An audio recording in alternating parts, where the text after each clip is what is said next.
पुणे जिल्ह्यातील खेड तालुक्यातील कुंडेश्वर येथील शिवमंदिरामध्ये श्रावण महिन्याच्या 3ऱ्या सोमवारी दर्शनासाठी निघालेल्या भाविकांच्या पिकअप टेम्पोचा भीषण अपघात झाल्याची हृदयद्रावक घटना घडली आहे। सोमवारी दुपारी 1:15च्या सुमारास घाटातील नागमोडी वळणावर टेम्पो रिटर्न येऊन हा भीषण अपघात घडलाय।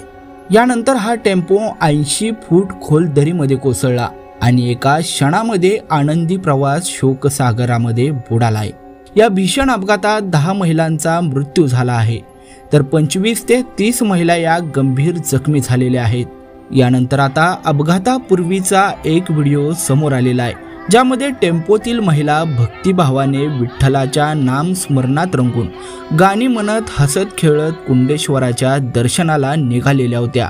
पण काही क्षणातच हा आनंदी प्रवास मृत्यूच्या खाईत कोसळलाय। घटनेची माहिती मिळताच राजगुरू पोलिसांनी तातडीने घटनास्थळी धाव घेतली, पण तिथलं दृश्य पाहून कोणाच्याही मनाचा थरकाप उडेल। अपघातस्थळी सर्वत्र फुटलेल्या बांगड्या, चपलांचा खच आणि रक्ताचे डाग पसरलेले होते। आपल्या शेजारील मैत्रिणींचे मृतदेह पाहून उपस्थित महिलांच्या डोळ्यातून अश्रूंचा पूर वाहत होता। उपमुख्यमंत्री अजित पवार यांनी मृतांच्या कुटुंबियांना राज्य सरकारतर्फे प्रत्येकी 4 लाख रुपयांची आर्थिक मदत आता जाहीर केली आहे। जखमींना तातडीने चांडोली ग्रामीण रुग्णालय आणि खासगी रुग्णालयामध्ये दाखल करण्यात आलं असून त्यांच्यावर उपचार सुरू आहेत। या अपघातात 7 जणांचा जागीच मृत्यू झाला होता, तर उपचारादरम्यान 3 महिलांचा मृत्यू झाला। त्यामुळे आता या अपघातातील मृतांची संख्या ही 10 वर पोहोचली आहे। 30हून अधिक जखमींपैकी अनेकांची प्रकृती सध्या चिंताजनक आहे।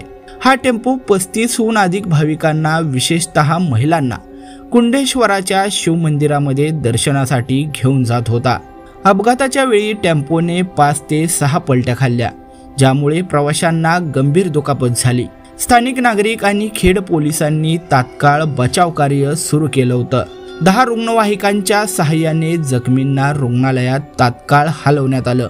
खेड पोलिसांनी अपघाताच्या कारणांचा आता तपास सुरू केलाय। प्राथमिक अंदाजानुसार वाहनाचा वेग, तसेच चालकाचा निष्काळजीपणा किंवा रस्त्याची खराब अवस्था यापैकी काही कारणांमुळे हा अपघात घडला असावा, अशी शक्यता सध्या व्यक्त करण्यात येते। घाटातील नागमोडी वळणांमुळे अशा दुर्घटना वारंवार घडत असल्याने रस्ते सुरक्षेचा प्रश्न हा पुन्हा एकदा ऐरणीवर आलाय। यापूर्वी देखील 14 फेब्रुवारी 2023 रोजी शिरोली गावाजवळ झालेल्या अपघातात 5 महिलांचा मृत्यू आणि 13 जण जखमी झाले होते, ज्यामुळे या भागातील रस्त्यांच्या सुरक्षिततेवर गंभीर प्रश्न आता उपस्थित होत आहेत।